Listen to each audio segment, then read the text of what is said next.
Muito prazer e sinto-me muito honrado. Vamos fazer a primeira sessão plenária, houve de manhã a sessão inaugural.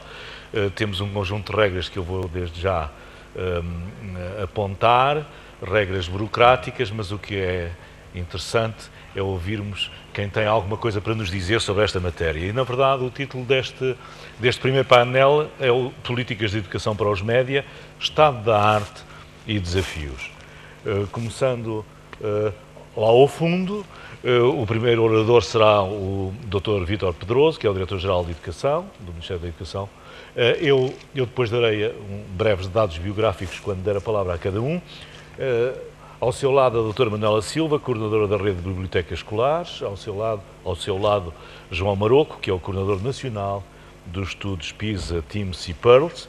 E, por fim, aqui à minha direita imediata, Sara Pereira, que é professora da Universidade do Minho e uma das responsáveis da organização deste congresso.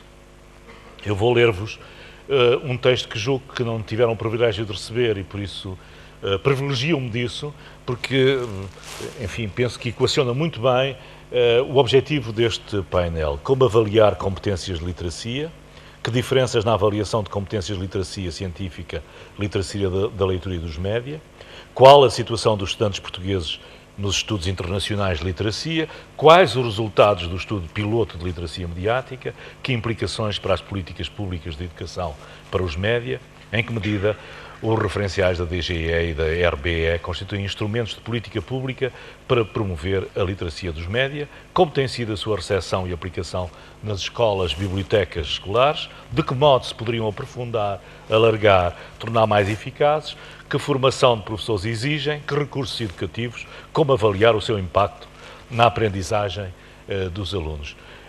Eu sinto-me um pouco constrangido porque depois de colocar um programa tão extenso, tão exigente e tão aliciante ao mesmo tempo, vou dizer que só têm 15 minutos cada um para lhe responder.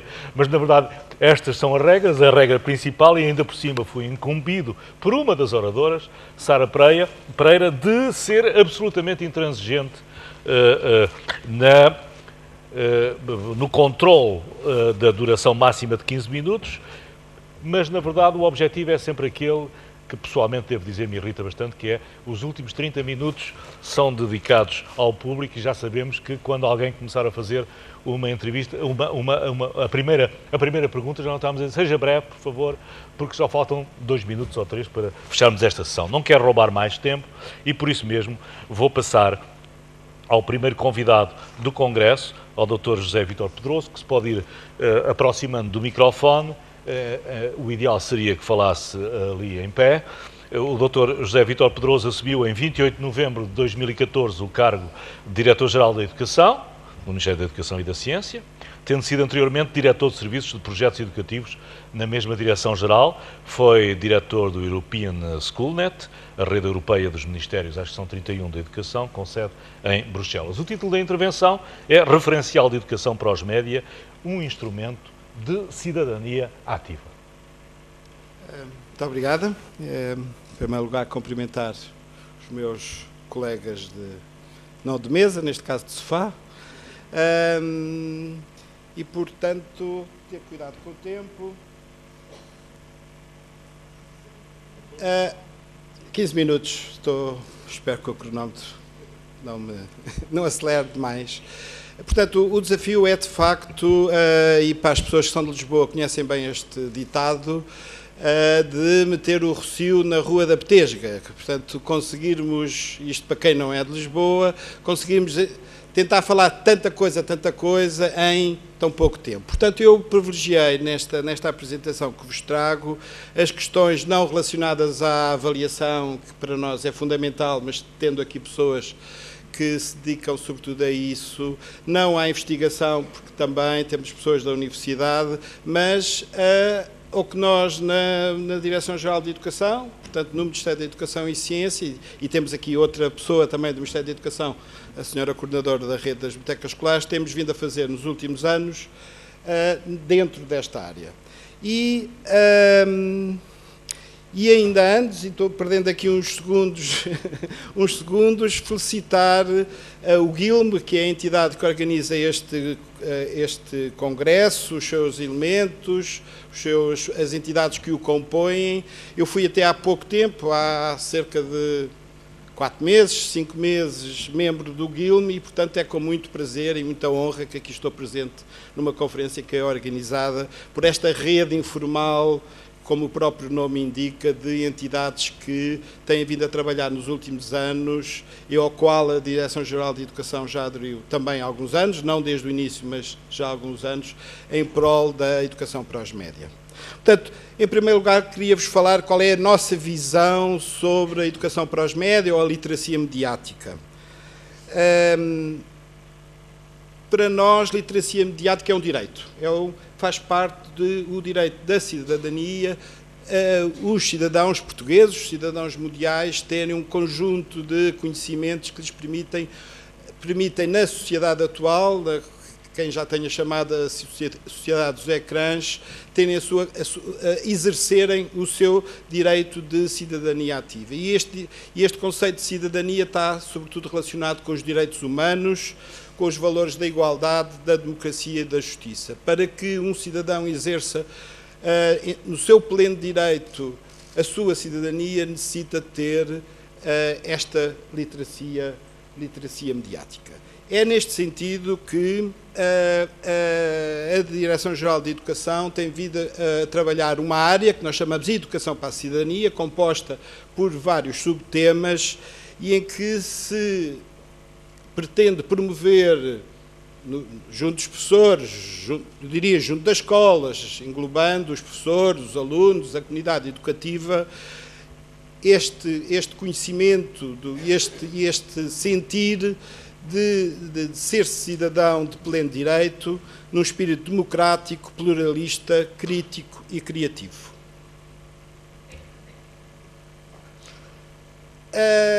Aqui, perante esta prioridade a este tema, poderíamos abordar este tema de várias maneiras nas escolas, nos currículos.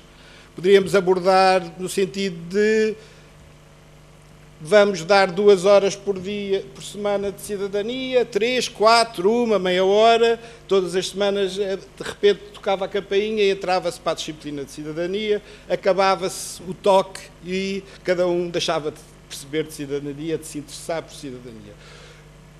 O conceito adotado foi diferente, foi considerar que a cidadania é uma questão transversal à sociedade, não deve ser abordado no momento próprio do currículo, mas deve ser abordado transversalmente às várias áreas disciplinares, às várias disciplinas, a trabalhos de projetos. Peço desculpa.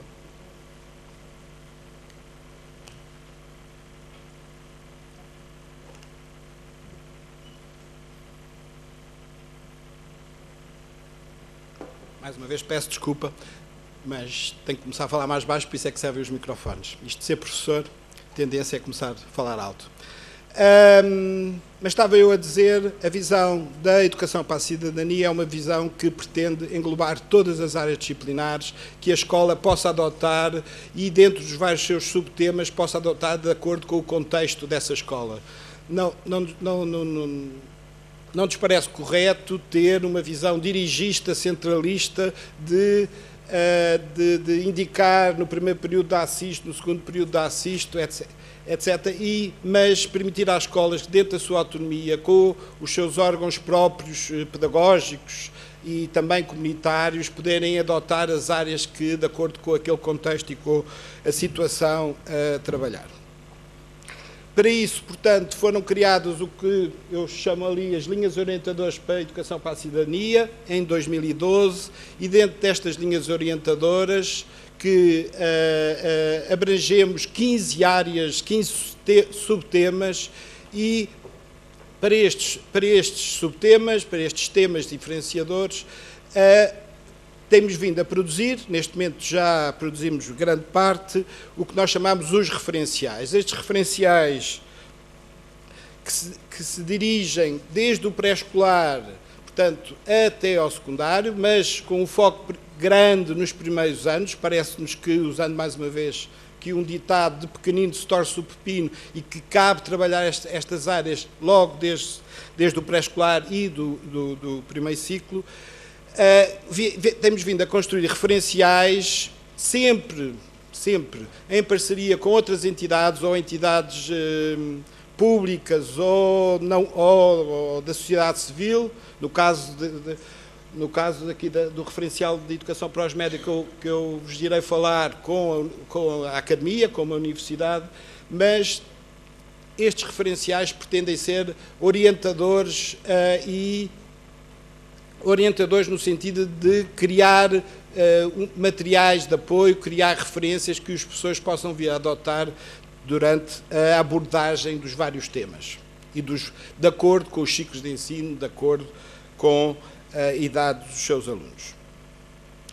O referencial de educação para os média, que está disponível online, portanto eu não vou entrar em detalhe sobre o referencial, não teria tempo, está disponível online desde 2014, foi feito em parceria com a Universidade do Minho, e destacar aqui a minha companheira de mesa, a doutora Sara, foi uma das suas autoras, o professor Manuel Pinto, o professor, aqui também o estou a ver aqui na sala, o professor Madureira, que com a sua grande experiência no público da escola foi de facto, conseguimos fazer a diferença quanto à qualidade deste referencial. O referencial foi, depois de ser elaborado pela Direção-Geral de Educação, foi colocado em discussão pública, tivemos muito bons contributos, integramos a maioria dos contributos que foram dados durante este mês, penso eu, se bem me lembro, de discussão pública, e neste momento temos um documento que, além das boas críticas que temos vindo a receber, nos parece bastante inovador a nível europeu e a nível mundial, portanto, temos orgulho no documento que foi feito. Já percebi que uma das perguntas que vai fazer, até pelo texto que leu, é sobre qual o impacto. O primeiro impacto é positivo, claro que neste momento é preciso medir qual é o impacto com os alunos no trabalho direto na sala de aula. Isso ainda, para nós, ainda é cedo. Portanto, o ano letivo é o primeiro ano letivo. O ano letivo está, como sabem, estamos agora a chegar ao terceiro período, ainda é de facto difícil medirmos o impacto deste produto. Contudo, o referencial não é tudo, portanto há todo um conjunto de iniciativas que temos vindo a desenvolver, inicialmente mais na área dedicada à literacia digital, mas desde há coisa de 3, 4 anos que se alargou a outras áreas da educação para os média. Tem uma banca da Direção-Geral de Educação aqui na área do café. Estão lá alguns elementos da equipa e, portanto, facilmente poderão saber mais sobre qualquer destes temas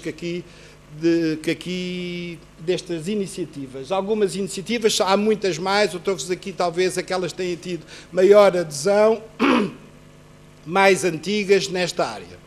Portanto, o Seguranet é um projeto que visa sobretudo a questão da segurança da utilização da internet, não só a segurança dos alunos, claro, mas também a capacidade dos alunos ao utilizar a internet ter uma visão crítica da informação que lá é disponibilizada, como a questão dos direitos de autor, toda uma área associada à utilização da internet e como utilizar a internet também em ambiente educativo, não só pelos alunos, mas também pelos professores. Todas estas iniciativas têm a ela associadas formação de professores. Horas e horas, dezenas, centenas de horas de formação de professores que têm vindo a ser desenvolvidas ao longo destes projetos. O Seguranet é um projeto antigo, 2005, portanto tem 10 anos, cerca de 10 anos. Faz parte de um consórcio em Portugal com outros parceiros, com a Fundação para a Ciência e Tecnologia, Microsoft, com vários parceiros portugueses. Faz parte de uma rede europeia que é a rede InSafe. E temos vindo a beneficiar também e a partilhar os nossos recursos e a beneficiar dos recursos produzidos por toda a Europa.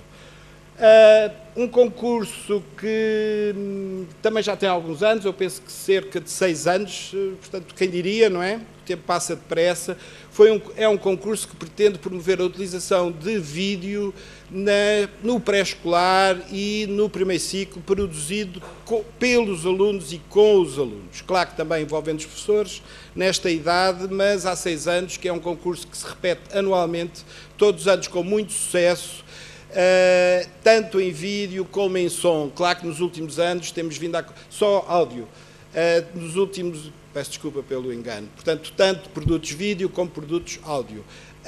Claro que nos últimos anos, até pela facilidade dos recursos técnicos, temos vindo a sentir um movimento da passagem do áudio, que era inicialmente quase 50-50 a nível áudio-vídeo, sobretudo para os produtos vídeo. Depois, temos ali 3 iniciativas, que são os blogs Edu, os jornais escolares, rádios e televisões escolares, que até me fica mal dizer que são iniciativas da Direção-Geral de Educação. São iniciativas das escolas que nós apoiamos.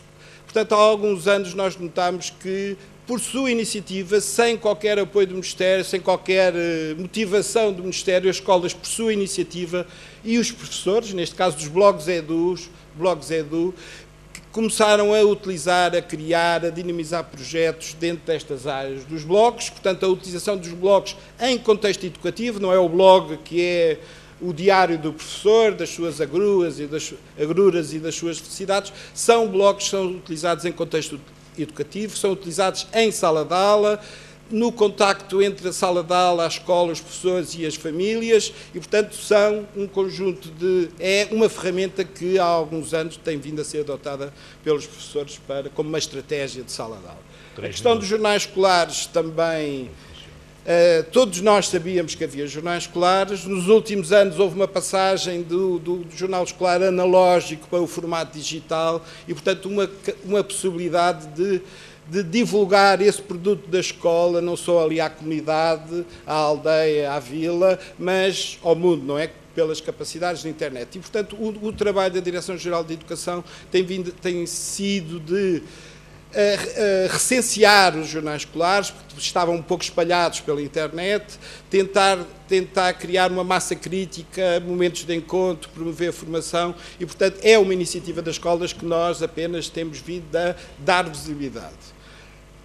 As rádios e televisões escolares, exatamente a mesma coisa, não é uma iniciativa do Ministério da Educação, é uma iniciativa das escolas. E, portanto, o que nós fizemos foi, à semelhança dos jornais escolares, dar visibilidade, incentivar, motivar, permitir criar a rede entre os vários professores e, assim, melhorar a qualidade. 2 minutos. 2 minutos, chega perfeitamente. O portal RTP Ensina aqui é apenas uma parceria que estabelecemos com a RTP, que produziu o portal RTP Ensina e que coube à DGE, no protocolo que foi assinado, mapear curricularmente os conteúdos que são produzidos, e foram produzidos pela RTP. É no sentido de dizer, este produto que a RTP produziu é muito bom para ser utilizado na geografia do 7º ano ou no português deste ano, etc. Portanto, facilitar um pouco a vida aos professores quando estão a trabalhar os materiais. É um trabalho enorme, porque os recursos da RTP são enormes e depois, claro, que o mapeamento também é um trabalho monstruoso, mas já se iniciou, já se nota resultados e esperamos continuar. A questão da programação da robótica, a questão da programação em robótica é uma iniciativa. Neste momento aqui diz que está na hora. Só uma nota, e eu acabo aqui. Lançámos há cerca de 2 meses um desafio às escolas, aos agrupamentos de escolas, se queriam iniciar um projeto piloto de iniciação à programação e à robótica no primeiro ciclo para os alunos do 3º e 4º ano. Como sabem, há cerca de 700 agrupamentos em Portugal. Para se poder desenvolver este projeto era necessário recursos humanos, salas, equipamentos informáticos e nós pensámos, isto é um projeto piloto, é um primeiro ano, a questão da programação é um assunto muito inovador, qual será o feedback que vamos ter? Acabaram as inscrições ontem soubemos os números, tivemos 250 escolas a dizer que querem aderir a esta iniciativa. 250, peço desculpa, não são escolas, são agrupamentos de escolas a dizer, isto reflete um muito maior número de escolas do primeiro ciclo. Há aqui outras iniciativas, foram feitas em parceria com outras entidades, eu não me vou referir. Estamos num mundo perfeito, é isto que eu tinha medo quando eu depois voltei a ler o meu PowerPoint, mas isto parece que estamos num mundo perfeito, só dou... Não estamos num mundo perfeito, há muito que fazer e também é um dos desafios.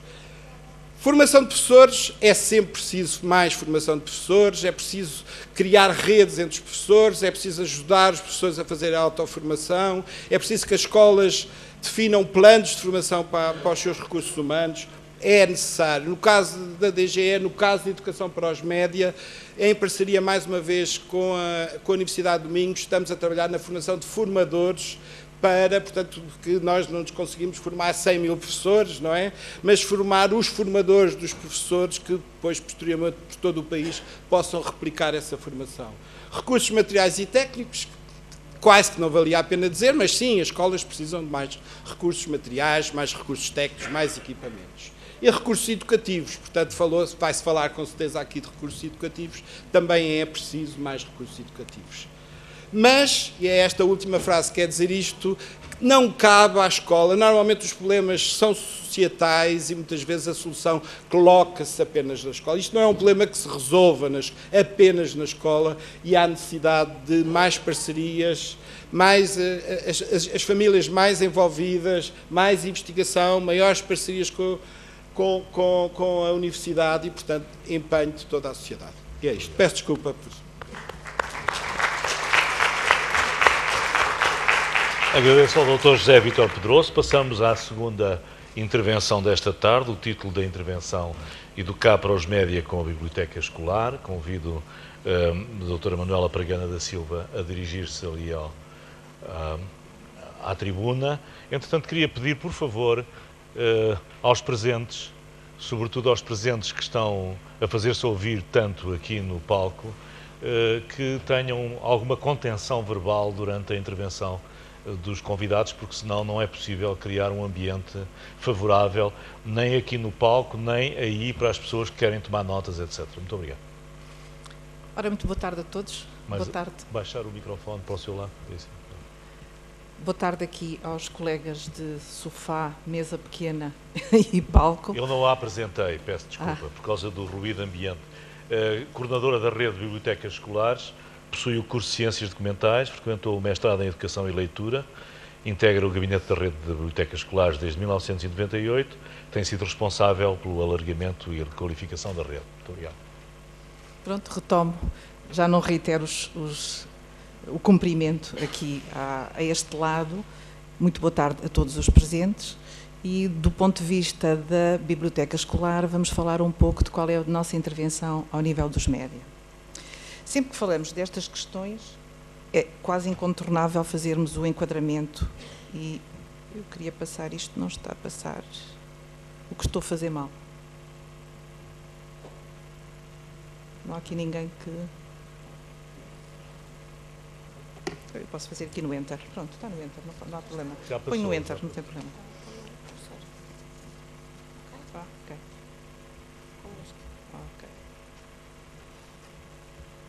Dizia eu que era quase incontornável, sempre que falamos nestas questões das literacias e dos média, que a contextualização e enquadramento não nos remeta de imediato para aquilo que são as implicações das tecnologias digitais e a internet e no que acontece à cultura que acaba por nos envolver. Uma cultura multimédia, híbrida e interativa. E acrescentado a isto o facto de estarmos rodeados de dispositivos eletrónicos móveis, como sejam os telemóveis, os tablets, os portáteis e os e-readers, que nos permitem aceder de uma forma muito mais constante a todo o tipo de conteúdos. Esta revolução digital alterou profundamente o acesso à informação, à produção de conhecimento e à própria comunicação. Transformou também a própria natureza e o papel das bibliotecas, que se vão tornar como espaços multimediáticos e em rede, e enquanto centros de informação e documentação tornam-se lugares, por excelência, da promoção das novas literacias que as sociedades atuais exigem. Nós, no Congresso de 2013, eu vou passar aqui com isto, que senão não entendo.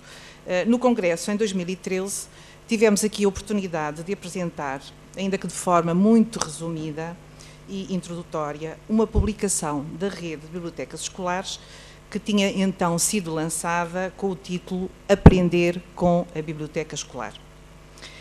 É um documento que define padrões de aprendizagem no domínio das literacias da leitura, da informação e dos média, feita em função dos níveis de ensino considerados, que vai desde a educação pré-escolar até ao terceiro ciclo do ensino básico.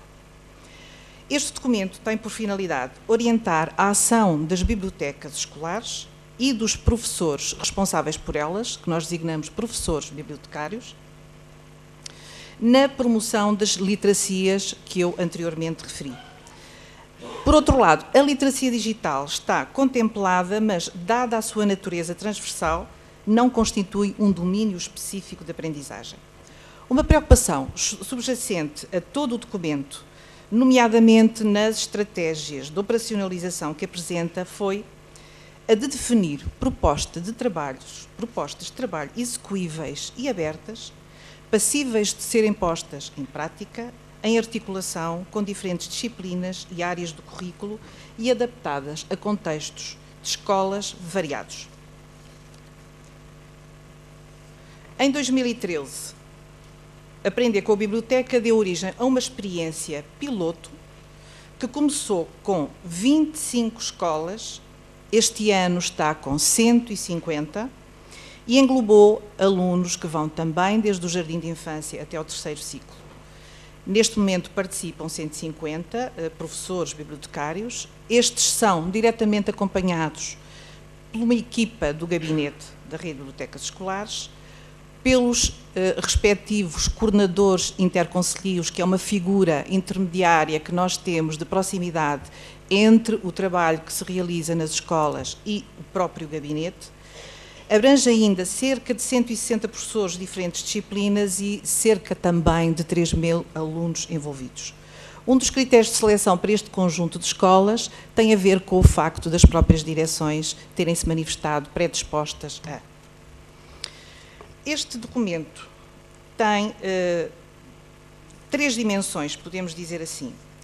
Uma dimensão reflexiva e crítica, que engloba a interpretação dos conteúdos mediáticos e a análise crítica das ideias, intenções e valores subjacentes à compreensão dos fatores económicos, ideológicos e políticos que condicionam os média, enquanto indústrias e serviços, a compreensão do seu poder e efeitos sobre as opiniões e a visão do mundo. Tem ainda uma dimensão mais técnica que se traduz na compreensão da linguagem específica dos diferentes média, tendo em vista o seu uso competente como veículos de criação, de comunicação e de expressão.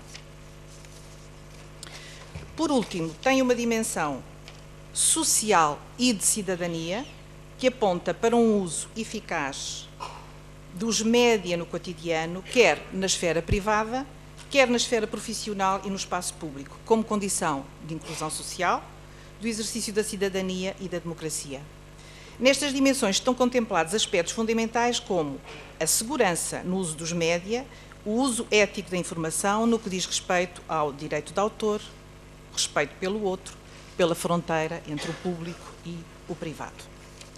Se olharmos para este primeiro quadro, vamos verificar que, relativamente às escolas que estão envolvidas neste projeto piloto, há uma opção mais reduzida no que diz respeito à articulação e ao teste no que diz respeito aos média.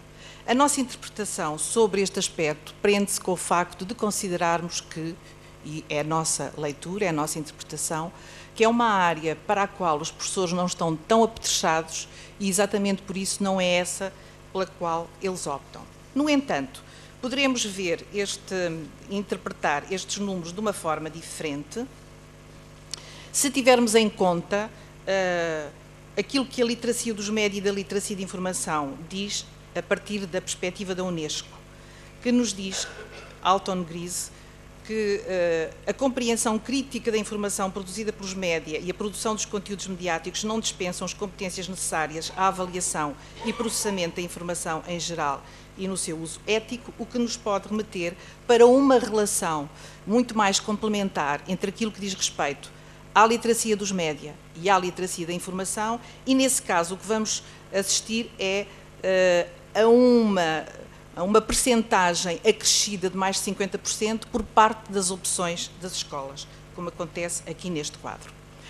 Uma outra leitura que nós podemos fazer relativamente àquilo que tem sido esta aplicação, ao nível do primeiro ciclo, ao nível do segundo e ao nível do terceiro, e quais são as áreas disciplinares, quais são as áreas curriculares que têm tido maior incidência e que melhor articulam com as bibliotecas, no que diz respeito a estes 2 anos de teste que está a ser realizado, podemos verificar que o estudo do meio, quer num ano, quer no outro, são significativamente as áreas com maior incidência, seguidamente da disciplina de português. No que diz respeito ao segundo ciclo, vamos também encontrar a disciplina de português, seguida da História e Geografia de Portugal e, logo, em terceiro lugar, o da Educação para a Cidadania. Isto tem razões práticas e óbvias, porque é uma área muito transversal, a partir da qual muitas aprendizagens, muitas literacias podem ser desenvolvidas, realizadas, sem que entre absolutamente naquilo que é o currículo formal. Ao nível do terceiro ciclo, vamos sobretudo também, e aqui há uma coincidência, verificar que é a disciplina da História que realça, a das Ciências Naturais e das Tecnologias de Informação e Comunicação, não deixando de também ter aqui um enfoque a disciplina de Português e a disciplina de Ciências Naturais.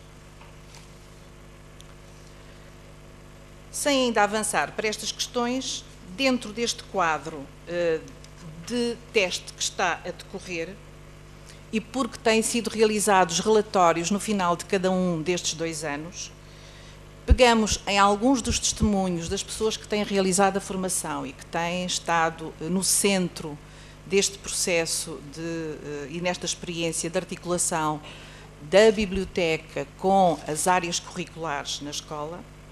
Dizem nesses relatórios de avaliação os professores e salientam que, apesar da orientação dominante ser o ensino centrado em conteúdos científicos e em resultados, esta experiência demonstra que é possível realizar um trabalho de cooperação que não compromete os programas nem as metas curriculares, mas antes as completa e complementa, associando a aprendizagem de conteúdos disciplinares à aquisição das literacias, indispensáveis que são à sociedade de informação. E estou a citar e continuarei a citar no âmbito destes relatórios que constam no nosso portal.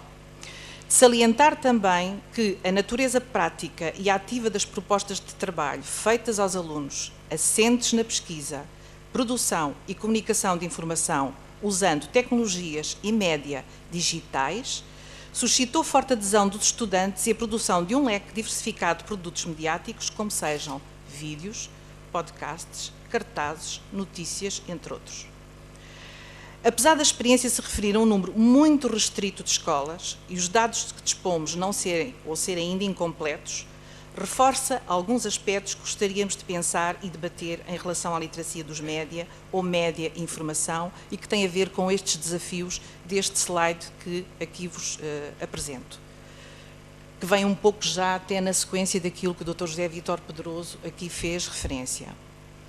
Como aprofundar a articulação entre as aprendizagens científicas e a aquisição destas novas literacias? Por outro lado, outra questão que se nos coloca ao nível da escola e das aprendizagens é que espaços e tempos reservar à literacia da informação e dos média. Naturalmente, isto remete-nos para o aspecto da formação, é como formar professores para trabalhar estes domínios de competência. E, por último, como vamos avaliar o trabalho de promoção destas literacias e o seu impacto nos alunos. 3 minutos.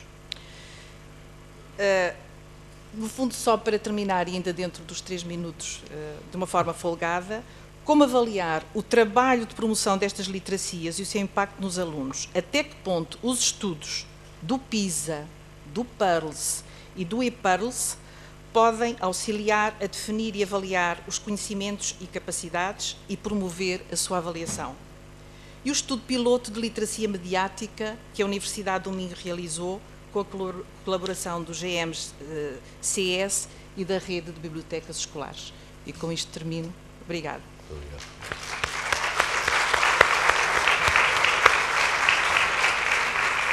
Muito obrigado, doutora Manuela Silva. Convido agora o professor João Maroco a dirigir-se ali à tribuna. Ele é PhD, é vogal do Conselho Diretivo do IAV, o Instituto de Avaliação Educativa, e ali coordena os principais programas internacionais de avaliação de alunos, o PISA, o TIMSS Advanced, o PIRLS e o ePIRLS, que ouvimos agora falar.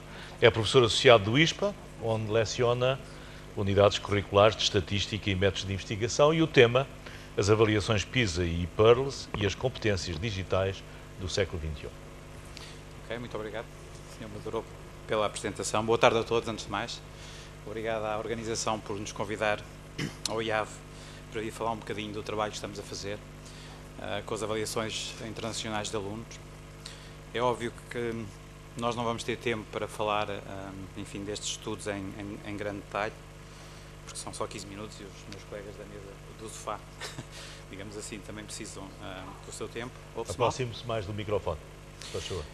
E, portanto, estava a dizer que nos 15 minutos que temos, obviamente, não vamos ter tempo para apresentar grandes detalhes destes estudos. No IAV estamos a fazer estes 5 que estão aqui no slide, e eu vou dar ênfase ao PISA, que é o Program for International Student Assessment. Provavelmente a maior parte das pessoas aqui na sala já ouviu falar. O TIMSS quarto ano, que é o Trends in Mathematics and Science Study, é dedicado a alunos de quarto ano. Depois o TIMSS Advanced, Trends in Mathematics and Science Study for Advanced Students. Este é feito com alunos do 12º ano, Matemática A e Física. Depois o PIRLS, Progress in International Reading Literacy Study, que é aplicado a alunos de quarto ano e que avalia a literacia de leitura. E finalmente o último que eu queria falar, que é digamos, o nosso Benjamin dos projetos de avaliação internacional, é o ePIRLS, que é o Online Progress in International Reading Literacy Study, que nós terminámos o estudo piloto muito recentemente, no mês passado, e hoje, se tudo correr bem, vamos conseguir submeter a base de dados deste estudo. E, portanto, estes 2 estudos estão aqui a azul, o PISA. O PISA e o ePIRLS jogam bem com o tema deste congresso, não só porque, obviamente, avaliam literacia em diferentes populações, o PISA em alunos de 15 anos, já vamos falar um bocadinho mais sobre isto, e o ePIRLS em alunos de quarto ano, mas também porque recorrem às novas tecnologias de informação para fazer esta avaliação, para fazer a avaliação destas literacias. Portanto, para além das literacias usuais de matemática, ciências e leitura que estes estudos avaliam, há também aqui uma forte componente de literacia digital, portanto, a utilização das novas tecnologias de informação para fazer a avaliação de alunos e, obviamente, estamos muito interessados nos resultados, não só nós, Portugal, como todos os outros países participantes, porque, vamos falar um bocadinho sobre isso, abre imensas possibilidades ao ensino e à aprendizagem, num ambiente muito mais produtivo e, digamos, mais atual relativamente àquilo que os nossos filhos, que os nossos alunos, enfim, experienciam no dia-a-dia, em suas casas, com os seus amigos. Então, o PISA é um dos projetos primordiais mais conhecidos a nível internacional de avaliação internacional de alunos. O que avalia são a literacia de leitura, ciências e matemática, utiliza um conjunto de testes internacionais, padronizados, e que basicamente avaliam a capacidade que os alunos de 15 anos de todo o mundo têm para mobilizar conhecimentos e competências em leitura, ciências e matemática, não de uma forma colada ao currículo, mas sim se os alunos conseguem mobilizar estes conhecimentos que adquiriram ao longo do seu percurso escolar, até aos 15 anos, para resolver aquilo que a OCDE considera que são problemas do dia-a-dia e que são fundamentais à plena cidadania nas sociedades contemporâneas. Portanto, mais um tema que joga, obviamente, com a literacia, e no próximo slide, quando eu vos mostrar a definição de literacia da OCDE, vão perceber claramente que a literacia é uma componente, é um construto fundamental da cidadania plena e, portanto, é muito necessário investir nesta área e investir na avaliação destes conceitos de literacia. Bom, o PISA utiliza estas três definições que estão aqui, penso que são consensuais para a maior parte dos países da OCDE, os 34 que fazem parte da OCDE e os 36 territórios e países que estão associados ao estudo PISA. E se repararem, há aqui um denominador comum, eu não vou estar a ler as definições, há aqui um denominador comum que é, de facto, o conhecimento como veículo, como determinante da participação ativa na sociedade. E, portanto, a literacia é, obviamente, uma mais-valia, é um construto fundamental de um cidadão numa sociedade contemporânea. Quando falamos de literacia de leitura, estamos a falar da capacidade do indivíduo compreender, usar, refletir e interagir com textos escritos e utilizar essa informação para o seu desenvolvimento pessoal e para alcançar os seus objetivos e desenvolver o seu potencial e, mais uma vez, participar na sociedade de forma ativa, de forma reflexiva, de forma participativa e de forma construtiva. Quando chegamos às ciências, o conceito é muito semelhante, só que agora estamos a falar de questões relacionadas com ciência e com ideias de ciência. E, portanto, este tipo de literacia envolve que o cidadão seja capaz de produzir um discurso fundamentado sobre ciência, que seja capaz de explicar um determinado fenómeno científico com base em dados que observa ou com base em dados que lê, e avaliar questões de natureza científica, analisando os resultados e analisando os dados dessas experiências de forma científica, ou seja, utilizando aquilo, na área científica nós chamamos de método experimental, de evidência experimental da experimentação e de, ter dados concretos e não basear opiniões e reflexões ou posições com base em opiniões sem estarem sustentadas pelos dados. Finalmente, a literacia de matemática é o mesmo conceito, mas agora aplicada à matemática, nomeadamente a capacidade de formular, utilizar e interpretar a matemática em variedíssimos contextos, que o cidadão encontra no seu dia-a-dia, na sua prática social e na sua interação social com os seus colegas cidadãos. Como eu dizia, aqui estes conceitos de literacia são tidos pela OCDE e eu acho que é uma definição que qualquer sociedade moderna aceitará sem grande dificuldade. É um construto fundamental para o exercício pleno da cidadania. Pretende que os cidadãos atuais sejam pessoas ativas, sejam pessoas cooperativas, colaborativas e que reflitam, de facto, sobre a sociedade e sobre a evolução das suas sociedades. Obviamente, a OCDE, quando define este programa PISA, para avaliar alunos de 15 anos, está a pensar que estes alunos de 15 anos serão os cidadãos ativos do futuro e, portanto, é fundamental que eles interpretem, tenham conhecimentos e capacidades de mobilizar esses conhecimentos nestas áreas da literacia. Queria-vos falar um bocadinho, muito brevemente, sobre os resultados de Portugal no PISA. Portugal participa no PISA desde o primeiro ciclo, que foi em 2000. A média, no primeiro ciclo, a média da literacia foi fixa em 500 pontos, portanto a escala varia entre 0 e 1000, tem uma média de 500 e um desvio padrão de 100. Portanto, no primeiro ciclo, a média da literacia, das três literacias, de leitura, de ciências e matemática, foi fixa artificialmente em 500. Esta tem sido a evolução da média da literacia da OCDE. Há aqui um ligeiro decréscimo de cerca de 5 pontos. Não tem qualquer relevância estatística, mas, está dentro da média, muito afastado da média do desvio padrão. E Portugal começou não muito bem. Começou a cerca de 30 pontos abaixo da média.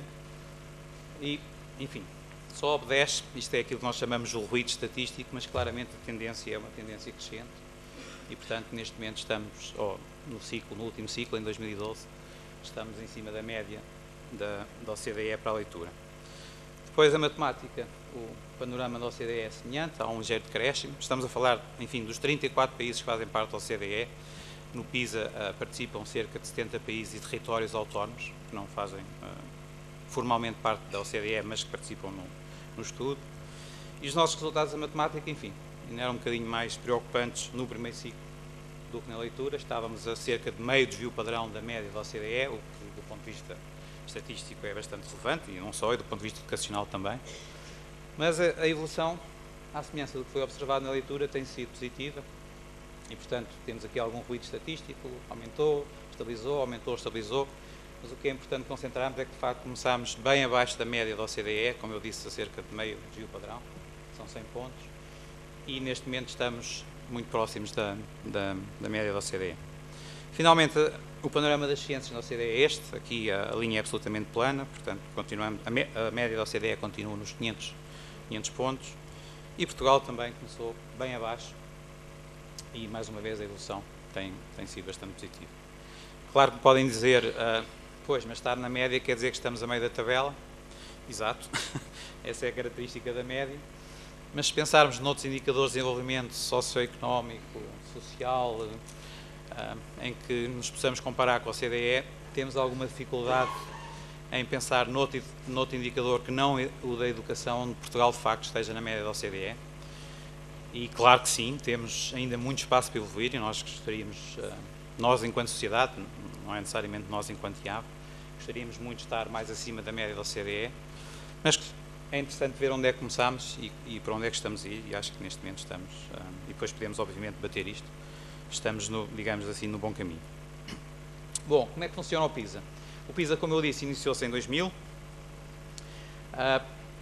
realiza-se 3 em 3 anos, e em cada um dos ciclos do PISA são avaliados estes 3 domínios da literacia, leitura, ciências e matemática, mas em cada um dos ciclos, estava eu a dizer, há um domínio principal, e esse domínio principal é avaliado com uma maior precisão estatística. Portanto, o que é feito é um maior conjunto de questões ou de itens, como nós designamos tecnicamente as questões dos testes, de itens que avaliam aquele domínio. Em 2000, o domínio principal era a leitura, depois em 2003 foi a matemática, 2006 as ciências e depois volta ao início. Em 2009 voltamos à leitura, 2012 a matemática e em 2015 o domínio principal deste ano. O estudo PISA está a decorrer neste preciso momento, enquanto estamos a falar, começou há uma semana e meia, portanto vai prolongar-se até dia 8 de maio. Estava a dizer que em 2015 o domínio principal é as ciências, depois em 2018 passa para a leitura e em 2021 eventualmente matemática, mas aí já teremos que ver o que é que está a acontecer ao PISA e como é que o PISA vai evoluir. Bom, a grande novidade do ciclo 2015 relativamente aos ciclos anteriores é que a avaliação é feita exclusivamente em suporte digital, portanto, utilizando computadores, utilizando software. Eu já vou falar um bocadinho mais sobre isso. A avaliação em computador tem várias vantagens. Alguns colegas que se dedicam à área da pedagogia e da avaliação acham que também tem algumas desvantagens. Eu gosto de ver as coisas mais pelo aspecto positivo. Uma das vantagens é a questão logística, da aplicação do teste e da realização, enfim, do teste em suporte digital, nomeadamente a questão da codificação automática, portanto, naqueles itens que nós chamamos itens de seleção ou de resposta múltipla, o próprio software pode fazer a codificação automática e o aluno pode saber imediatamente ou quase imediatamente os resultados. Também é benéfico do ponto de vista da fiabilidade da análise dos resultados, não há ali o erro humano de codificação, de correção de resposta. A disponibilidade dos resultados, já falei, é outra das grandes vantagens de fazer esta avaliação, mas pessoalmente, quanto a mim, enfim, também quanto aos meus colegas que participam no PISA, uma das grandes vantagens de fazer esta avaliação assistida por computador, o CBA, Computer Based Assessment, é a possibilidade de termos itens interativos e simulação de dados. Eu já vou dar alguns exemplos muito breves, porque não temos tempo para mais, como é que o teste PISA está organizado este ano, para terem uma ideia do que é que estou a falar quando falo de itens interativos e de simulação de dados. Claro que depois há a questão dos custos financeiros, claro que as escolas e os agrupamentos de escolas têm que ter o suporte digital para aplicar o teste, enfim, e esse é um problema que eventualmente teremos que resolver, mas penso que o nosso Ministério da Educação está a trabalhar nesse sentido já há vários anos, com o plano tecnológico das escolas. Mas falar-vos também que esta evolução, este comboio de avaliação digital, enfim, já saiu da estação e, inclusive, na OCDE o objetivo é passar do CBA, o tal Computer Based Assessment, para o CAT, Computer Adaptive Testing. Não vou falar muito sobre o CAT, não temos tempo para isso. Dizer-vos simplesmente que o CAT é também um teste aplicado em computador, mas onde o próprio software personaliza o teste em função das competências e da capacidade que o aluno tem para mobilizar essas competências e esses conhecimentos. Como é que funciona o CAT? O aluno é exposto a um determinado estímulo, com uma determinada questão. Se o aluno acertar essa resposta, ela é apresentada uma questão mais difícil. Se o aluno falhar essa questão mais difícil, volta à questão do nível mais baixo. Se falhar essa questão outra vez, é apresentada uma questão com um nível de dificuldade mais baixo. E rapidamente o software consegue determinar qual é o nível de competência que o aluno tem. Qual é a grande vantagem do CAT? É, como eu disse, consegue-se personalizar a avaliação em função do aluno que estamos a avaliar ou do técnico que estamos a avaliar. Isto, obviamente, pode ser feito e é muito feito em contexto empresarial para fazer a seleção de recursos humanos. E, portanto, quando eu tinha no slide anterior, ali o 2021, no slide anterior, ainda a cinzento, é porque está previsto em 2021 os testes PISA já evoluírem para este formato do tal Computer Adaptive Testing. Enfim, e vamos ver se conseguimos lá chegar ou não. Queria-vos então mostrar alguns dos exemplos. Mas agora já há pouco tempo, está bem? Estamos sobre a hora. Estamos sobre a hora? Já passaram os 15 minutos? Já. Bom, queria só falar então de alguns exemplos muito rápidos. Eu vou passar o último. Esta avaliação, obviamente, podia ter sido feita em papel e lápis, não tem grande novidade, portanto, temos aqui um estímulo. Este é um item de ciências, com um gráfico que, obviamente, obriga que o aluno consiga mobilizar os seus conhecimentos de leitura e de matemática também. Tem razão. Foi mesmo. Bom, o seu cronómetro está um bocadinho adiantado. E, portanto, é um item de seleção e, obviamente, isto podia ser feito em papel e lápis, o formato clássico, certo? Este aqui é que já é mais difícil de fazer em formato papel. Eu tinha aqui um pequeno vídeo que eu vou tentar fazer, enfim, não roubando muito tempo aos meus colegas e à audiência, avançar no vídeo mais rápido, mas explicar-vos que basicamente o que estes itens têm são modelos científicos, neste caso a explicar o que é que acontece em termos de perda de água e temperatura corporal quando um atleta está a correr em tempo quente e com diferentes níveis de umidade. E, portanto, o que o vídeo está a mostrar é que o aluno pode selecionar as diferentes condições de experimentação do teste em que o atleta está a correr. Por exemplo, este item não se consegue ver muito bem, pede para selecionar uma determinada temperatura, uma determinada umidade do ar, que o aluno seleciona iterativamente com o seu rato, e depois clica-se no botão executar e o software gera um conjunto de dados e representa os dados de forma gráfica, e o aluno é então convidado a interpretar estes resultados, a interagir com o software, fazer diferentes simulações e, a partir dessas simulações, responder às questões e interpretar os dados e tirar as suas próprias conclusões. E esta, quanto a mim e quanto aos meus colegas da OCDE, é obviamente uma das grandes vantagens de fazer o teste neste suporte digital, que é possibilitar o aluno interagir com modelos científicos relativamente simples, ou modelos matemáticos relativamente simples, e conseguir, enfim, tirar as suas próprias ilações dos dados e responder de uma forma mais construtiva e mais participativa e mais reflexiva do que aquilo que geralmente está habituado a fazer com o papel e lápis. Bom, o vídeo tem 3 minutos, eu não tenho 3 minutos, vou avançar um bocadinho. Claro que a grande questão que aqui se coloca é até que ponto os resultados que um aluno obtém fazendo um teste em computador são comparáveis com os resultados que o aluno obtém fazendo o teste em papel. É claro que a OCDE preocupou-se com isso e nós fizemos no ano passado um estudo piloto, exatamente para responder a estas questões. Se os testes em computador têm validade e fiabilidade, se os itens têm o mesmo grau de dificuldade, o mesmo item aplicado em papel ou aplicado em computador. Bom, e portanto, avançando mais um bocadinho, antes que o Sr. Moderador volte a lembrar que já não tenho tempo. Já não tem. Já não tenho, efetivamente. Só dizer que os resultados que obtivemos no teste piloto confirmam que, de facto, nos 50 países que participaram no teste piloto, é possível avaliar os nossos alunos de 15 anos em computador e, de facto, não há um problema com aquilo que nós chamamos de invariância de modo. Ou seja, os resultados que obtemos em computador são comparáveis com os resultados que um aluno obteria se estivesse a fazer o teste em papel e, mais importante que isso, no caso do PISA, são comparáveis com os resultados que se obtiveram em ciclos anteriores, em anos anteriores. E isso é fundamental porque é necessário manter a tendência dos resultados do PISA, porque os países, enfim, para além do ranking, mais importante que o ranking, estão preocupados com a evolução dos seus sistemas educativos. Bom, e portanto, eu só queria mostrar mais 2 slides, se me der autorização, que é uma questão muito relevante, que é, muito bem, isto funciona com alunos de 15 anos, mas a partir de que idade é que nós podemos fazer este tipo de avaliações digitais, com suporte digital, com questões interativas em que o aluno simula dados e resultados. E o projeto que nós estamos a fazer para responder a esta questão chama-se Pearls, tinha falado há pouco sobre ele. É um projeto que procura avaliar apenas a literacia de leitura online e usa um ambiente de internet, aquilo que os nossos filhos e os nossos alunos estão habituados a fazer quando estão na internet. E falar-vos só do formato do teste. O teste tem este aspecto de uma página web, rapidamente. Portanto, temos uma janela de pesquisa onde os alunos, obviamente, podem pesquisar e ler os conteúdos. Depois temos uma navegação não linear. É claro quem está habituado a utilizar a internet e quem está habituado a utilizar as novas tecnologias de informação não tem grande novidade, mas queria-vos lembrar que isto é para alunos de 4º ano, não estamos a falar de alunos de 15 anos ou de 18. Portanto, tem aqui uma navegação na linear, o aluno tem que ser capaz de andar nas diferentes páginas, clicar nos diferentes links. Tem um estímulo de leitura com textos, com gráficos, com fotografias, e depois do lado direito temos a janela de avaliação, e é aqui que o aluno vai ser avaliado.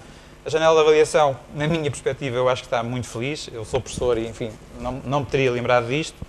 Tem um avatar de professor, e o professor basicamente o que faz é criar o contexto para as questões e interpelar o aluno e orientá-lo na realização do teste. Depois, enfim, tem uma área de perguntas e resposta com itens de seleção e de construção em que o aluno interage e responde online. E o objetivo deste teste é exatamente perceber se com crianças de 4º ano, com idades de 9, 10 anos, nós podemos utilizar este tipo de avaliação, nomeadamente na leitura e eventualmente evoluir também para as ciências e para a matemática. Terminei, muito obrigado pela vossa atenção e peço desculpa por ter excedido o tempo. Agradeço ao professor João Maroco a sua intervenção. Fica a ver, eu fico com o crédito de 5 minutos num próximo congresso que o senhor esteja a moderar. Convido agora a última intervenção deste painel, a professora Sara Pereira, é professora associada da Universidade do Minho, na área das Ciências da Comunicação, leciona disciplinas no âmbito da educação para os média e dos estudos de recepção. É atualmente diretora do Departamento de Ciências da Comunicação e do mestrado em Comunicação, Cidadania e Educação e vai falar-nos de avaliar competências de literacia mediática, um estudo com jovens estudantes do 12º ano.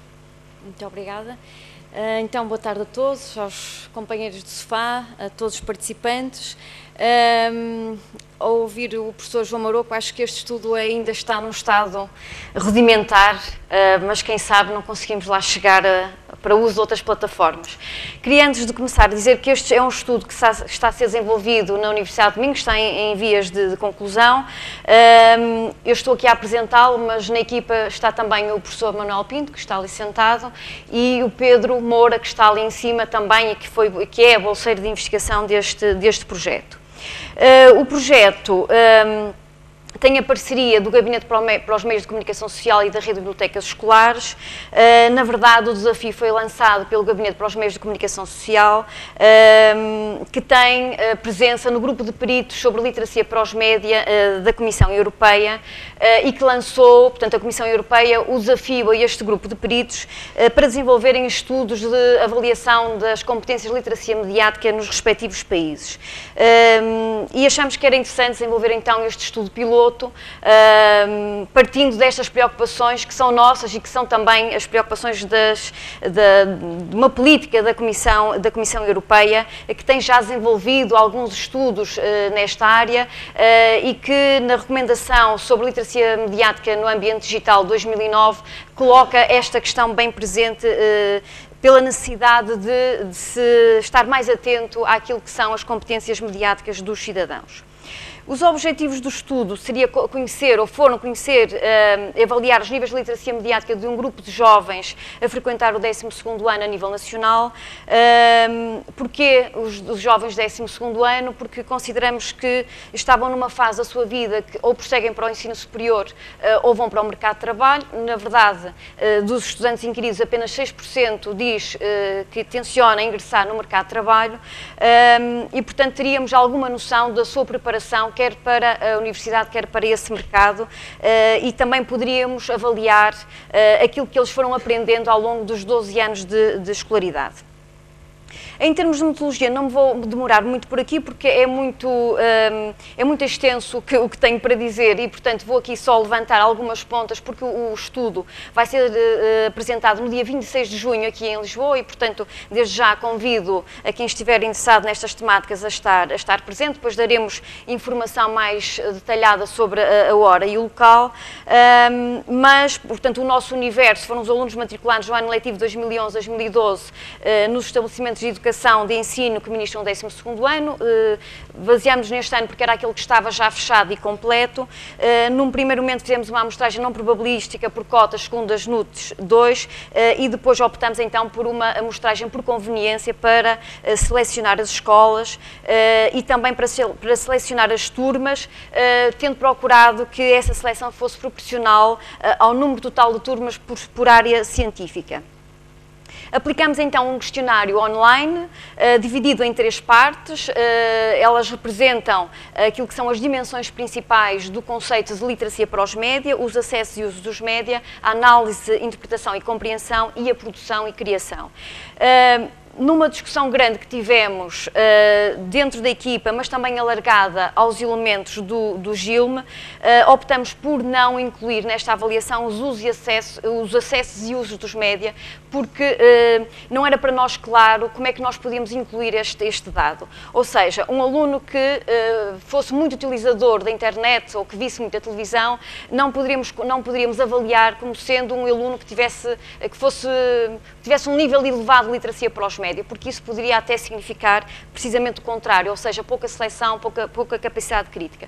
Por outro lado, também não poderíamos incluir um aluno que tivesse pouca frequência da internet ou que visse pouca televisão, não podemos também atribuir uma pontuação baixa porque não saberíamos muito bem o que é que isso poderia significar e até poderia significar um nível elevado de literacia para os médios. Portanto, estão a ver as questões que se levantam na forma de avaliar as competências de literacia mediática. Portanto, avaliamos apenas os grupos do questionário, o de análise, interpretação e produção e criação, fazendo então o cruzamento com os acessos e os usos.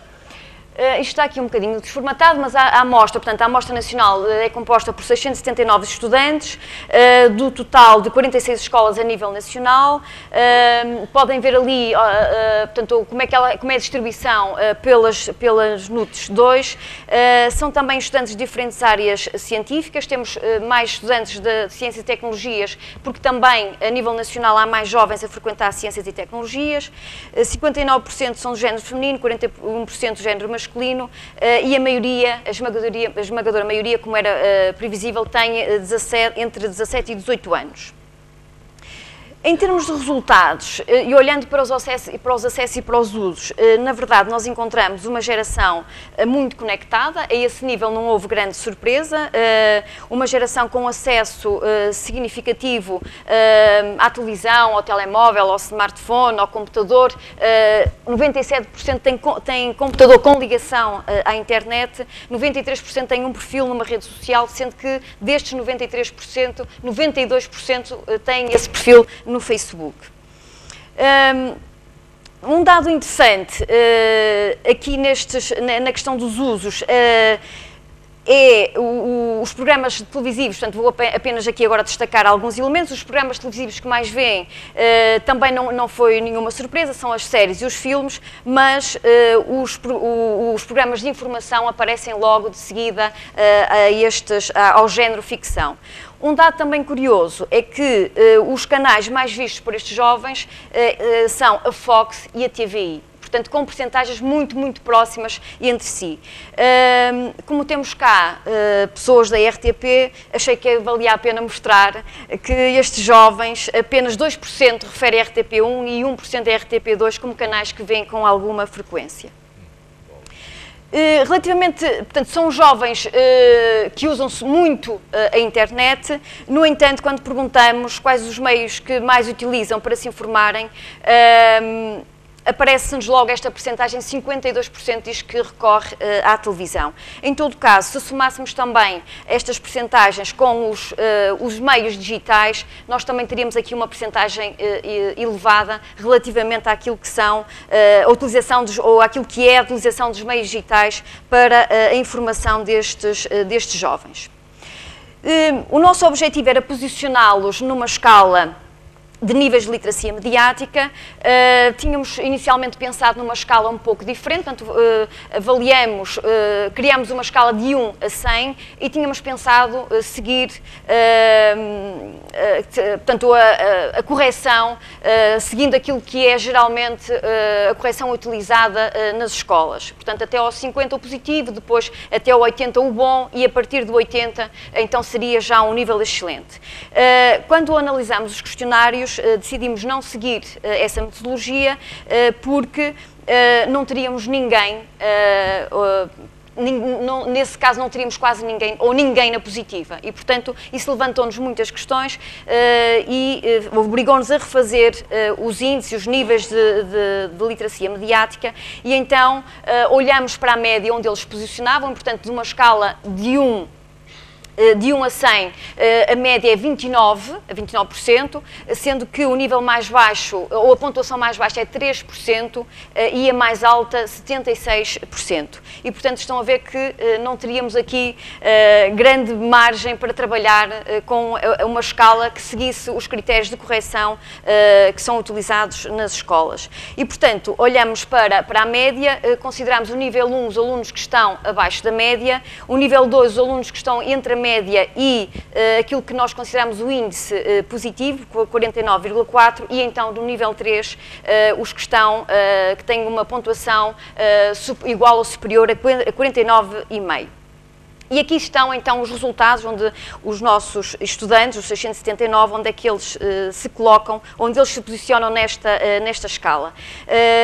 E vemos que de facto o resultado não é muito positivo. Isto levantou-nos e continua-nos a levantar imensas questões, porque não atribuímos este resultado apenas ou à eventual falta de literacia mediática, mas também ao modo como pode estar construído o nosso instrumento de recolha de dados. E, portanto, no nível 3 temos apenas 32 estudantes, ou seja, 5% da amostra. Se eu tivesse tempo, eu mostrava-vos aqui, fazíamos aqui uma caracterização de todos os estudantes que estão em cada um dos níveis. Como o tempo é escasso e, de facto, hoje a ideia é dar aqui um bocadinho, levantar o véu para criar também o interesse e a curiosidade, decidi trazer apenas aqueles que se colocam naquela escala, portanto, no nível 3. E também para mostrar onde é que eles se posicionam em termos de região de NUT 2, sendo que a maioria deles frequentam escolas do Norte, 8 frequentam escolas de Lisboa, 6 da região Centro, 3 do Alentejo e 1 do Algarve, e a este nível até é interessante porque acabamos por ter uma concentração grande no Norte, mas acabamos também por ter representação de jovens neste nível de todas estas regiões de NUTS 2. Um dado também para nós interessante foi verificar que a escola que mais contribui para este grupo é a Escola Secundária de Macedo Cavaleiros, que tem 6 alunos neste nível. Também em termos de áreas, 20 frequentam a área de Ciências e Tecnologias. Em termos de zona de residência, 22 residem numa área predominantemente urbana, isto seguindo a tipologia de zona urbana ou de área urbana do Instituto Nacional de Estatística. Foi essa tipologia que usamos para fazer a caracterização da área de residências dos jovens. Um dado que talvez valha a pena olhar e que é um pouco diferente dos outros níveis é o facto destes jovens, metade deles serem os pais com o nível de escolaridade de ensino superior, seguindo-se o ensino secundário. E também ao nível dos rendimentos, termos a maioria nos intervalos de rendimento do agregado familiar entre os 1.001 e os 2.000 euros e os 2.001 euros e os 4.000 euros. Portanto, os outros apresentam aqui algumas diferenças. Todos têm televisão, computador com acesso à internet e telemóvel. No entanto, 6 referem não usar o smartphone. E, portanto, também foi um dado que nos chamou a atenção. Para vos mostrar algumas questões do estudo, porque na verdade nós chamamos a isto questionário, mas ele foge um pouco daquilo que é o nosso conceito tradicional de questionário, porque nós avaliamos práticas, mas queríamos avaliar também as competências, portanto os alunos faziam um conjunto de exercícios que lhes eram propostos, portanto por aqueles níveis. E também tínhamos questões de nível 1, de nível 2 e de nível 3. Portanto, entre o de questão com um nível mais exigente até a questão com um nível menos exigente. E tivemos também isso em consideração na avaliação. A questão com pontuação mais baixa foi uma questão em que mostramos um vídeo que era um excerto do filme 007 Casino Royale e a questão que colocamos foi: estabelece alguma relação entre os estudos que produziram o filme e a presença constante de produtos da Sony nos enquadramentos filmados. E, portanto, 62% referiram sim, estabelecer essa relação, 38% não, mas depois, quando se tratava de explicar essa relação, tenho ali aquilo em inglês, peço desculpa, apenas 9% deram uma resposta certa. Queria também dizer que não usamos propriamente aqui, na nossa correção, como tínhamos inicialmente previsto, o correto ou incorreto, acabamos por criar ali um nível intermédio, porque senão o nosso resultado era ainda mais desastroso, e então criámos um nível intermédio em que era a resposta certa, a resposta parcialmente certa e a resposta errada. 2 minutos. Vou ver se consigo. A questão sobre literacia de informação, achei que, como temos aqui muito público ligado às bibliotecas, que podia ser interessante. É uma resposta com um nível já satisfatório.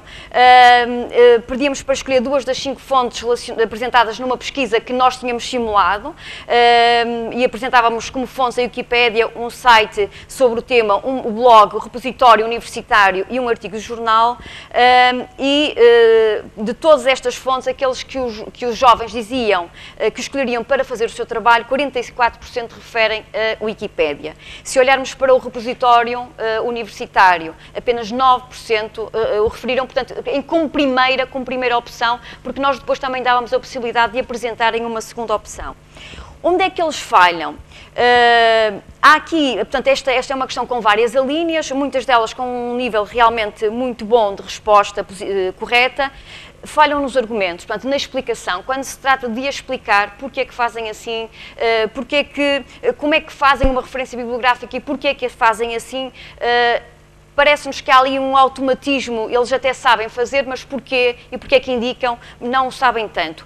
Além disso, também o que se salienta é que eles estão mais habituados hoje, estes jovens, a fazer citação de fontes online do que propriamente das fontes mais tradicionais. O último exemplo da pergunta, para passar então de uma pergunta para passar às conclusões, e que nos levantou a nós também algumas questões, era o que é que devem saber estes estudantes, ou os nossos estudantes, sobre o serviço público de televisão e rádio.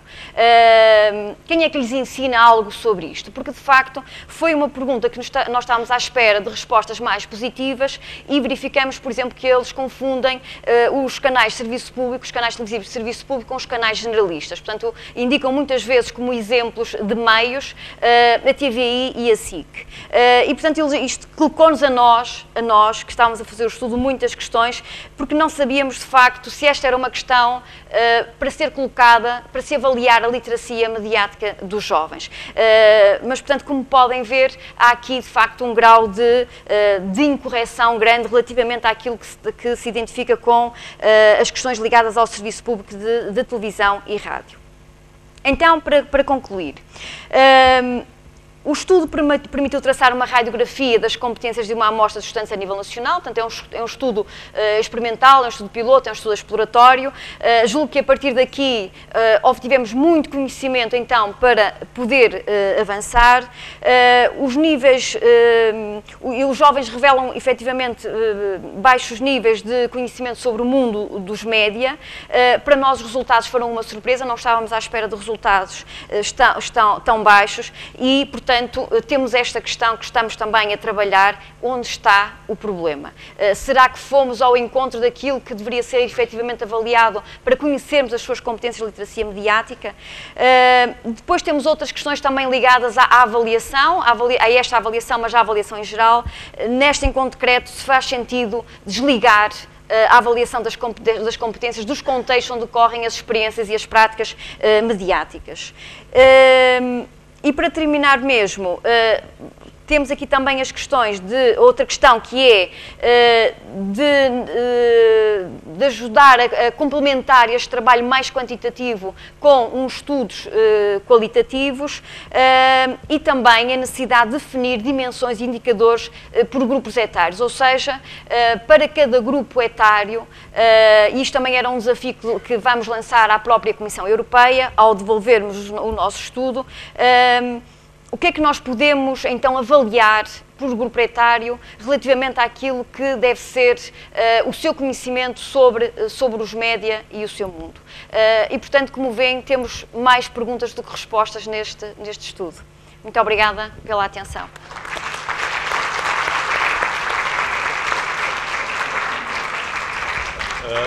A boa notícia já a conhecem, as intervenções foram excelentes. A má notícia é que já estamos a dever 1 minuto e meio ao painel seguinte, de forma que é um problema que eu não posso resolver. Por mim, abriria inscrição para perguntas, não sei se a organização autoriza, ou então vamos despedir. Mas como temos aqui um elemento da organização interessado em ouvir as vossas perguntas, e na verdade eu acho que esta matéria é muito interessante, abro agora as três primeiras perguntas. Quem se inscreve diz o nome, a função e diz a quem dirige a pergunta, por favor.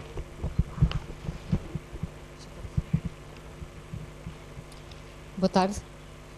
Conceição Costa, da Universidade... Mais alto, mais alto. Conceição Costa, da Universidade de Lusófona, investigadora e docente. A minha pergunta, agradeço a todos, obviamente, os vossos comentários e estudos, mas a minha pergunta dirige-se à Sara Pereira, porque esta questão de como se avalia, não é uma grande questão que se coloca a todos nós. Eu perguntava-lhe se, nas perguntas que coloca no fim, não considera, ou então eu não percebi bem, a questão do contexto, ou seja, não olharmos só para as faixas etárias, mas para o contexto. Minha pergunta é, será que podemos retirar o contexto? Se retirarmos o contexto, o que é que temos? Muito obrigada. Boa. Segunda inscrição. Então, a professora Sara tem mais um tempo, enquanto mais ninguém se levantar o braço, mais um tempo para responder a esta pergunta. O contexto. Pois, quer dizer, uma das questões era mesmo essa, não é? Aliás, o contexto social e cultural, talvez eu tenha passado e nem a tenha referido, quando dizia como é que nós avaliamos estas competências retirando o contexto, as práticas e as experiências, era para pensarmos como é que nós podemos aqui incluir contexto e dar conta do contexto nesta avaliação. Obviamente que não seria só a questão dos grupos etários, não é? Mas também como é que nós consideramos, como é que nós trazemos para aqui esse contexto onde ocorrem as experiências e as práticas. Está a correr bem, portanto há oportunidades a quem tenha curiosidade ou queira fazer o contraditório, porque na verdade, como logo o primeiro palestrante reparou, antecipando uma pergunta, ele trouxe-nos aqui traçou-nos aqui uma paisagem, fez-nos um ponto de situação absolutamente feliz da situação em Portugal. E eu gostava de saber, porque há aqui muita gente que está no terreno, se não há ninguém que queira exercer o direito do contraditório. Quer dizer, como é que é no terreno? Como é que as coisas são no terreno? Tudo aquilo que ouvimos aqui acho que foi muito interessante. E para quem não é especialista, como é o meu caso, em nenhuma destas matérias específicas, eu até fiquei entusiasmado com a situação em Portugal. E este Congresso vai ter a responsabilidade de o confirmar ou infirmar. E quem não disser nada agora tem que se calar para todo o sempre. Bom, Sim, faz favor. Boa tarde a todos. Eu me chamo Raiz de Almeida e venho do Brasil, do interior do Nordeste, com um curso de Educomunicação. E eu tenho, na verdade, duas questões a fazer. Não é bem questões, é mais um compartilhamento de experiências. No Brasil, nós também temos um problema muito sério de formação de professores para uso dos computadores, né? Que é um computador por aluno. Lá nós trabalhamos com os tablets. O governo federal distribuiu milhares de tablets para os professores e para os alunos e não se consegue usar, não existem muitos bloqueios. E eu percebo que isso é um problema muito além de uma questão contextualizada do país X, do país Y. Né? Fico surpresa de que aqui em Portugal também tem esse nível de preocupação e dificuldade com o uso de algumas tecnologias na educação. Né? E aí depois eu queria saber um pouco mais como é que é essa realidade. E a outra questão é a respeito dessa pesquisa que a professora Sara falou, que no Brasil nós temos uma pesquisa nacional para análise do comportamento midiático dos jovens, e é uma pesquisa realizada em todo o Brasil. Nós temos equipes distribuídas em todo o Brasil. E a grande dificuldade que nós percebemos lá na execução dessa pesquisa é que o ritmo das mudanças para o ritmo da pesquisa são duas coisas muito incompatíveis. Né? A pesquisa foi elaborada em 2010, quando ainda havia Orkut. A pesquisa de campo foi realizada já no início da decadência do Facebook. Do Facebook. O Facebook no Brasil ele está em decadência no público da pesquisa, que é o público jovem de 18 a 24 anos, que agora, nesse momento que a pesquisa está elaborando os resultados, o Facebook, no uso dos jovens no Brasil, já está sendo transferido para o Instagram. Né? Então, as mudanças da tecnologia elas são muito mais rápidas do que o ritmo das pesquisas científicas. Né? E aí eu queria saber como lidar com isso. Muito obrigado. Passo primeiro a palavra à professora Sara para responder a esta segunda pergunta e depois julgo que o diretor-geral e também a sua doutora podem responder, mas evidentemente que o terceiro palestrante também está convidado a intervir. Sim. Bom, e fechamos as inscrições. Já agora só uma dica sobre a primeira pergunta também.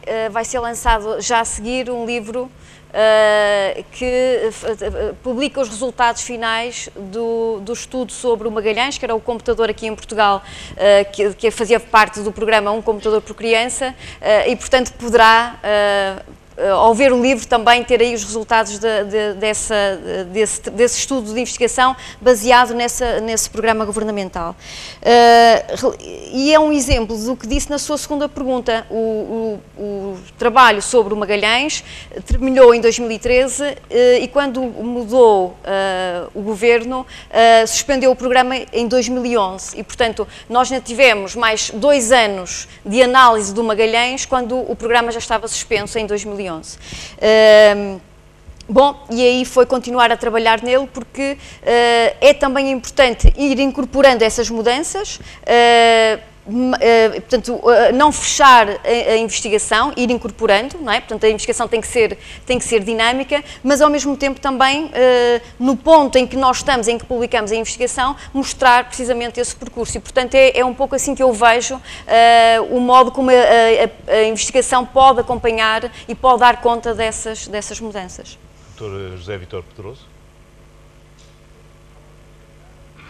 Microfone.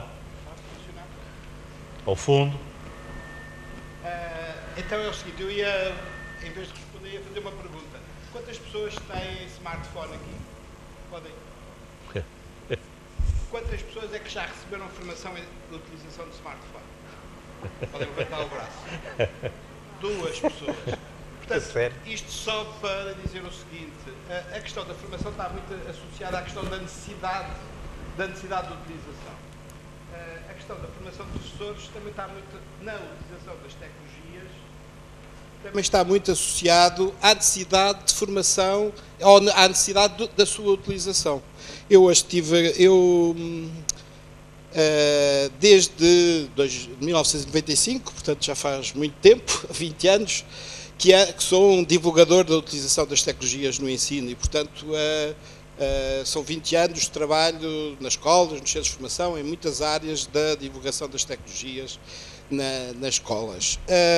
Portanto, ao longo deste tempo tenho vindo a refletir muito e Portugal tem tido, eu diria que investiu milhões e milhões de euros, primeiro escudos e depois euros em formação de professores, e parte desse dinheiro foi gasto em formação em tecnologias, ou na área das TIC, como nós aqui chamamos.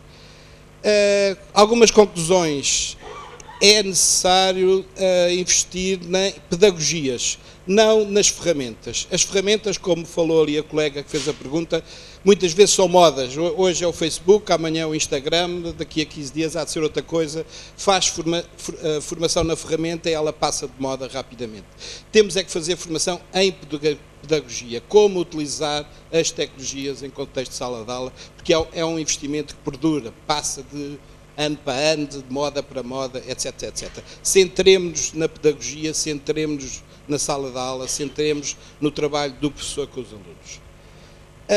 Em segundo lugar, e hoje tivemos aqui uma boa notícia para quem defende a utilização das tecnologias, a questão dos exames. Quantas vezes todos nós que aqui estamos não ouvimos o argumento dos professores que eu não tenho tempo de utilizar as tecnologias porque tenho que preparar os alunos para o exame. Já repararam, a partir de agora, a partir do PISA deste ano e do futuro, esperemos que ainda mais, os professores vão ter que utilizar as tecnologias para preparar os alunos para o exame. Já viram a revolução que isto é? Por outro lado, a questão da formação. A questão da formação, e aqui é um erro que se tem repetido e que espero não se volte a repetir, é que a formação não é um fim em si. A formação é uma ferramenta, é uma forma, é um meio para que a escola possa implementar qualquer coisa. A escola está interessada, está motivada no seu todo, através dos seus órgãos democráticos, em desenvolver um plano de integração progressiva das tecnologias no processo de ensino e aprendizagem. Então tem um plano, tem determinadas metas, tem determinadas estratégias e para as aplicar vai recorrer à formação. Normalmente o que se faz é, vamos todos para a formação, mas para quê? E, portanto, o que é necessário é que a formação seja entendida, para já, como um movimento coletivo da escola. O professor na escola não pode ser visto como um elemento individual, sozinho, faz parte de uma rede, faz parte de um coletivo que são os professores dessa escola. Há que mudar a cultura da escola, então vamos recorrer à formação como mais uma ferramenta. A formação também, como qualquer coisa que se faz em rede, se faz através de formação interpares, através de boas práticas, através de mostrar os sucessos e as dificuldades dos professores e não como uma formação formal, aquela que vem alguém de fora para ensinar os últimos truques tecnológicos. Muitas vezes quer isso recorrer. Pelo tempo, haveria muito a dizer. Mas... Muito obrigado. Convido ainda a doutora Manuela Silva também a responder a esta questão da formação. Eu remetia novamente àquilo que é o nosso documento orientador e de que falei há pouco, que tem a ver com a sua própria estruturação em 3 áreas das literacias que nós dividimos, em leitura, informação e os média, mas o que é facto é que esta divisão é uma divisão que arrasta consigo a própria interdependência entre aquilo que são essas diferentes literacias, que tem por base a da leitura, ela é estruturante relativamente a tudo o que é aprender a ler, e as outras complementam no sentido de que há uma diversidade de textos e de formatos e que a escola tem que apetrechar com essas ferramentas os alunos para que saibam interpretar as diferentes mensagens provenientes de diferentes textos que cumprem funções também variadas, e é esta a nossa ideia, enquanto biblioteca, de colaborar e ajudar neste sentido, porque hoje temos mensagens provenientes das mais diversas formas, com formatos diferentes, e não há uma educação para diferenciar essa interpretação por parte dos próprios alunos. É este o nosso grande objetivo, saberem interpretar, saberem o que está por detrás, saberem o que é o intuito de quem as produziu, para serem capazes de as criticar e de as processar de uma forma crítica. É este o grande nosso propósito. É formar aquilo que nós dizemos os cidadãos críticos, capazes de serem intervenientes, capazes de interpretarem o mundo, perceberem-no, interagirem, saberem o legado que tem vindo a ser construído ao longo da humanidade desde os nossos pitecantropos, e saberem conservar e continuarem a prosseguir com esse mesmo património, esse legado. E, no fundo, estas três estruturas que nós aqui fizemos a diferença, no fundo, não são mais do que convergentes naquilo que é o sentido da formação integral do jovem e do cidadão. A encerrar este painel, o professor João Maroco pediu 30 segundos. Só para fazer aqui um reforço muito forte àquilo que o Dr. Vítor Pedroso disse, e falar-vos um bocadinho da nossa experiência de aplicação da avaliação em formato digital. O PISA, como eu disse, está a decorrer neste momento, portanto já vamos com quase 3/5 da amostra recolhida, e até agora não tivemos uma única observação que o aluno não tivesse sido capaz de fazer a avaliação do PISA.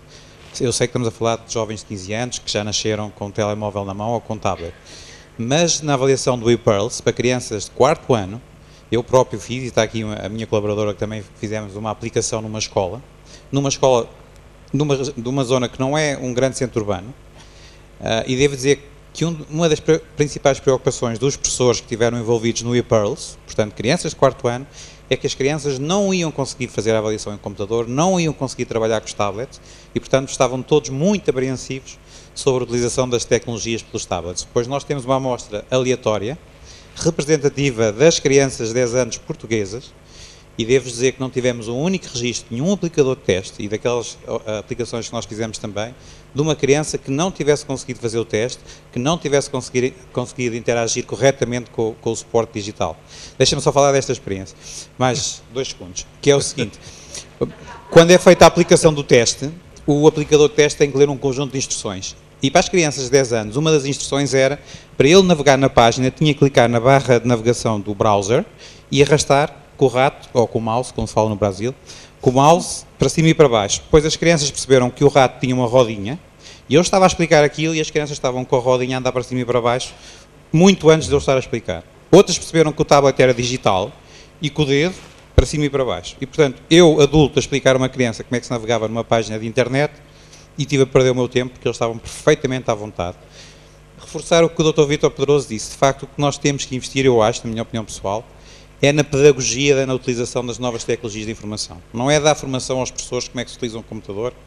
Os estudos que falam do sucesso ou do insucesso do programa Magalhães apontam exatamente para isso. O Magalhães não teve mais sucesso, não foi porque os alunos não conseguissem utilizar os Magalhães, foi porque de facto os professores não tinham novas estratégias pedagógicas para utilizar as tecnologias de informação na sala de aula. Estas 2 senhoras e estes 2 senhores retiraram-nos quase 20 minutos ao intervalo que íamos ter, mas com uma vantagem que foi a de que nós ficámos muito satisfeitos em ouvi-los. Muito obrigado. Agora há 10 minutos de intervalo e a seguir, às 16h30, Comunicações Livres e o Workshop 2. Muito obrigado.